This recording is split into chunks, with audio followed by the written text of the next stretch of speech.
धीरे धीरे आएगा लेकिन सबका नंबर लगेगा। कैसे, चलिए आपको बताते हैं। दरअसल सीजेपी के प्रोटेस्ट में हमने ये देखा कि प्रधानमंत्री नरेंद्र मोदी को गालियां दी गई, भगवान श्री राम को गालियां दी गई, सनातन धर्म का अपमान किया गया और तो और दूसरे देश की प्रधानमंत्री को भी नहीं छोड़ा गया। जी हाँ, इटली की प्रधानमंत्री मेलोनी को भी खूब गालियां दी गई। नरेंद्र मोदी, जिनकी माता अब इस दुनिया में नहीं है, उनके लिए भी अभद्र भाषा का इस्तेमाल किया गया। लेकिन अब प्रोटेस्ट खत्म हो चुका है। धर्मेंद्र प्रधान ने इस्तीफा दे दिया है, प्रहलाद जोशी ने कार्यभार संभाल लिया है और तेजी आ गई है काम में। नीट पेपर लीक को लेकर लगातार एक्शन लिया जा रहा है और एक्शन लिया जा रहा है ऐसे लोगों पर जिन्होंने आंदोलन की आड़ में प्रधानमंत्री नरेंद्र मोदी, उनके परिवार के लिए अभद्र भाषा का प्रयोग किया था, सनातन धर्म को गाली दी थी, सेना पर सवाल उठाए थे, सेना को भद्दी भद्दी गालियां दी थी। अब एकाएक इन सब का इलाज शुरू हो गया है, रुझान आने शुरू हो गए हैं। रुझान हम क्यों कह रहे हैं? कोई इलेक्शन का रुझान ये नहीं आ रहा है, ना लोकसभा चुनाव है ना विधानसभा चुनाव है। रुझान आ रहे हैं सीजेपी प्रोटेस्ट के बाद इन प्रदर्शनकारियों के, जिन्होंने छात्रों का चोला पहनकर वहां हुड़दंग मचाया था। ये वीडियो जो आप देख रहे हैं, ये दिल्ली के पड़पड़गंज क्षेत्र का है, जहां पर विधायक रविंद्र नेगी सामने कुर्सी पर बैठे हैं और वहां पर हिंदू दल के कुछ नेता बैठे हैं, जिन्होंने रविंद्र नेगी को एक वीडियो दिखाई जिसमें एक लड़की है जो कैनॉट प्लेस के हनुमान मंदिर के बाहर खड़े होकर भगवान के बारे में अभद्र शब्दों का इस्तेमाल कर रही थी। ये आरोप लगा रही थी कि वो दलित है, इसलिए मंदिर के दरवाजे बंद कर दिए गए, उसे अंदर नहीं जाने दिया गया। इसी के साथ साथ जो ये हिंदू दल के नेता हैं वो बता रहे हैं, वो कह रहे हैं कि इस लड़की ने ये तक कहा था कि भगवान में कुछ नहीं है। आखिर कौन होते हैं भगवान? क्या ये भगवान है? और इसने सीधा आरोप लगाया था लड़की ने। आप शुरू में वीडियो की शुरुआत में एक छोटी सी नीचे क्लिप लगी हुई है, अभी वही वीडियो मिल पाया है इस लड़की का, और ये बार बार में भगवान के लिए अभद्र भाषा का इस्तेमाल कर रही है।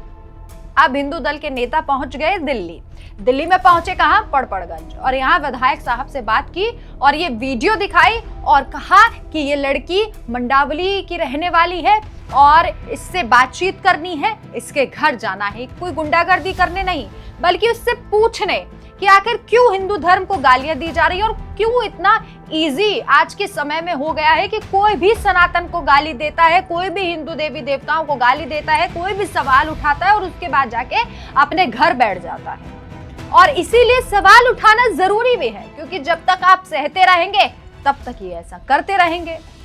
अब हिंदू जो नेता वहां पर पहुंचे, इन्होंने साफ तौर पर कहा है कि इस लड़की के घर जाना है, इससे बातचीत करनी है और इससे माफी मंगवानी है। इस पर विधायक साहब ने आश्वासन दिया है कि पहले इस लड़की को थाने में बुलाया जाएगा और उसके बाद जो भी बातचीत होगी वो आराम से की जाएगी, क्योंकि इसमें एक्शन बहुत जरूरी है।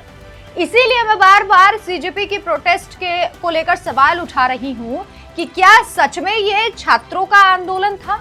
कुछ छात्र इसमें जरूर थे जो गंभीर थे, जो बता रहे थे कि नीट पेपर लीक जो हुआ उसके बाद उन पर क्या असर पड़ा है और क्यों वो धर्मेंद्र प्रधान का इस्तीफा चाहते हैं। सरकार ने जवाबदेही उठाई और जिम्मेदारी उठाते हुए नैतिकता के तौर पे धर्मेंद्र प्रधान ने इस्तीफा दे दिया। लेकिन उसके बाद अब बारी है एक्शन की, ऐसे लोगों पर जो छात्रों को बदनाम करने के लिए उस प्रोटेस्ट में पहुंचे थे। अनगिनत वीडियोस हैं, एक नहीं, दो नहीं, तीन नहीं, चार नहीं, अनगिनत ऐसी वीडियोस सामने आई हैं जहां सिर्फ और सिर्फ भगवान को गाली दी जा रही है, सनातन धर्म को गाली दी जा रही है, सेना को गाली दी जा रही है।